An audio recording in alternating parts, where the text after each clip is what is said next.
Attorney General Jeff Sessions surprised everybody. He announced this crackdown on sanctuary cities that the Trump administration is moving forward on it, saying sanctuary cities will lose billions of dollars in federal funds if they do not enforce border security.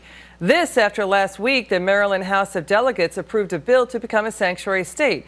And that happened just 4 days after a 14-year-old girl was brutally raped and sodomized in a Rockville, Maryland high school bathroom, allegedly by 2 illegal immigrants. But yesterday, CNN correspondent Brian Stelter decided to go after Fox News for covering the rape case. Let's listen.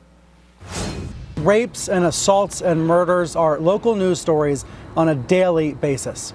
But when do they break through to become national news? And when do they not? This week, the health care bill, the talks in the House, dominated cable news coverage all over the place. But Fox News also focused heavily on another story, and sometimes tying it to the president's immigration agenda.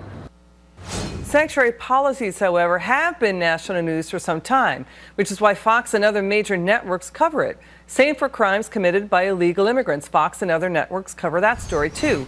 However, broadcast news, ABC, NBC, CBS have been criticized for giving little coverage to the rape of the 14-year-old girl by allegedly 2 illegal immigrants.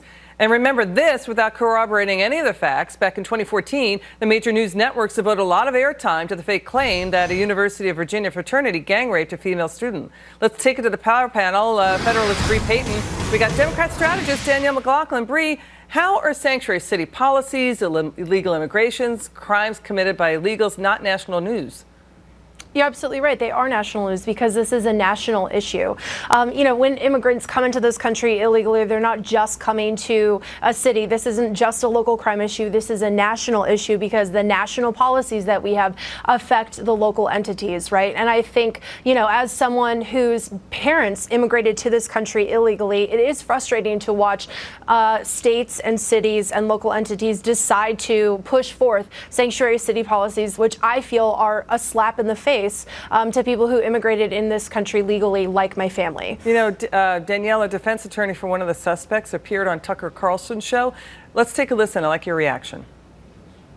The preliminary indications we have was this was a consensual encounter, not a rape in any sense.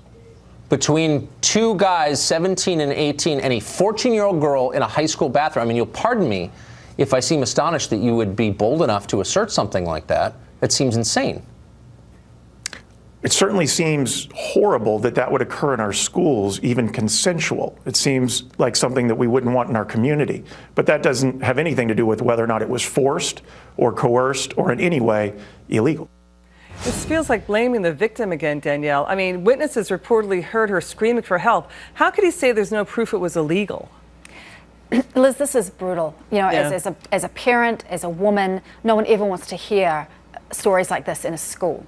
I think what his lawyer was doing is what all lawyers do, and he's also doing what every person who goes before a court has a right of due process. So he's giving a legal defense, which is consent. Okay. I don't think we should read anything more into it other than that. The question, too, Bree, is of whether or not voters should be allowed to weigh in on vote whether they want a sanctuary status for where they live. Because we have this other horrific incident not getting a lot of coverage, Bree. Last week, a criminal MS13 gang member from El Salvador, repeatedly arrested and deported 4 times in the past, now charged with sexually assaulting a 2-year-old baby girl in a New York City suburb. Her injuries are so severe, sources say she may need reconstructive surgery, and this crime is so horrific. A 28-year veteran of the force says he is sick to his stomach.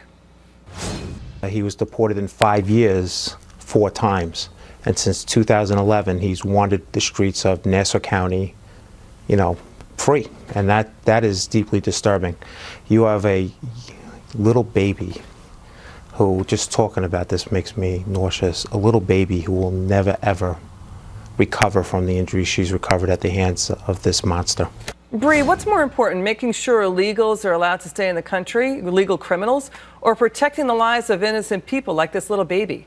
Right. Well, I think obviously the priorities should rest on protecting American citizens. That's what the American government should obviously be doing. And, you know, the Daily Signal has been doing a lot of excellent coverage surrounding the Rockville rape case, which is very similar in that both of the suspects in that case that you mentioned a few moments ago and in the Rockville case were detained several times by federal agents, right? So it's very clear that the issue is that these kind of criminals who enter this country illegally are able to re-enter time and time again. And a lot of the parents who the Daily Signal spoke to in the Rockville area say that they feel that the government has really turned its back on the American citizens and is prioritizing the interests of illegals to score political points, which is completely absurd. But, you know, Danielle, we have the media saying, you know what, we needed to cover health reform.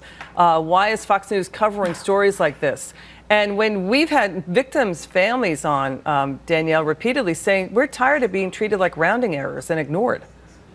You make a great point, Liz. I think that what we've seen in Rockville Centre is horrendous. You have family there, you're from there, I have family from there. This strikes at the core of who we are. I think what Trump needs to do, frankly, is what President Obama was doing too with his executive orders, and that is prioritizing illegal immigrants with criminal records, with serious criminal records.